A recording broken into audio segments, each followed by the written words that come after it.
has been a record that we've reported on here at WPLN. Now, JC, you are an experienced in firearms and security. What are your biggest concerns with the bill?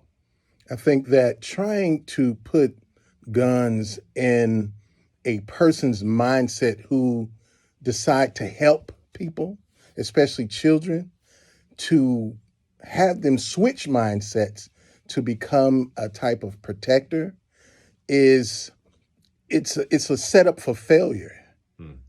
We have people that are capable of protecting schools. We have people that are capable of protecting other people. Let's employ those people and stop trying to make the teachers pull double, triple, and quadruple duty and bogging them down even more. I understand. If you're just tuning in, this is Nashville, and I'm your host, Khalil Ekalona. We're talking this hour with Leanne Hewlett, JC Seagog, and Marlon Davis about the implications of arming teachers to increase school safety. Tweet us your thoughts at This Is Nashville. Now, tell me, JC, what about Marlon's case? When they didn't have the money for SROs, what is a school board, a school district supposed to do in that I situation? totally understand their standpoint, their perspective, and they was trying to do what they can do for the purpose, and that is to protect the schools. So I applaud them for their effort. I mean, if they didn't have the money to employ, if the grants was not available, somebody had to do something, and they attempted to do something. I applaud them. They went about it the correct way, and then politics kicked in. This is why, in my opinion, I think we should remove police from the schools so that we can remove the police politics from the school. Things like that just happened to them. Also, the school to prison pipeline. We remove all of those and put in actual school security and have the school security train for that school culture, meaning the elementary school, middle school, high school. When I worked at Meharry Medical College, I was there captain and overtraining. And college campuses have a culture. So the school security is trained to that culture. And this way we can mitigate all of the politics.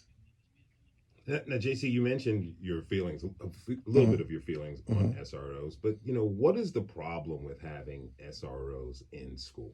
One, the police politics. Two, they're putting a band-aid on a gushing wound. The requirements that the state made that school say one armed person per 100 students. Well, see, they got that from security standards. Whenever a person that requires security services, a security consultant say, okay, we need one officer per 50 or 100 people.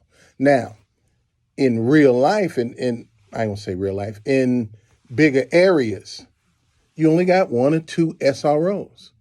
There is no way they can actually perform the job of protecting the campus, the staff, and the students if it's one or two of them per 500, 800, 1,000, 2,000, 3,000 students.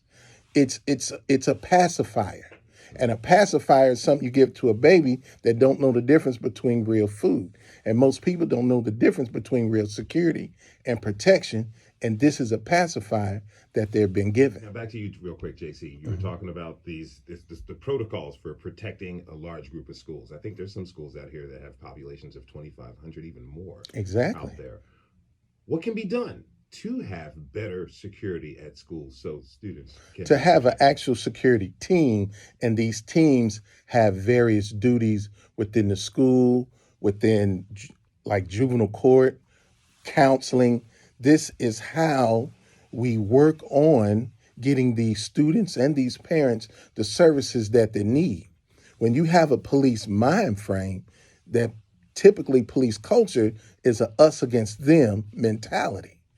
But if you have somebody trained for that culture, then now we're in a healing process. We're trying to get this person help, get this parent help, get this family help, instead of racking up enough arrests to where they can ask for grant money for the other programs. Who would be the authoritative body that would oversee this security group? It would be the either the school system itself or whoever providing the resources like juvenile court. So you want to keep law enforcement out of the picture altogether? Right. Well, not altogether. You know, we look at what we call a force multiplier. We want to work together, but we want to establish that this is a school, and we need to conduct ourselves like we're dealing with students, like we're dealing with children. That was Leanne Hewlett with Moms Demand Action. She was joined by J.C. Shigog, security consultant, and Marlon Davis, Director of Schools at the Wayne County Board of Education. I want to thank all of you for being on the show today. Really appreciate it. Thank you.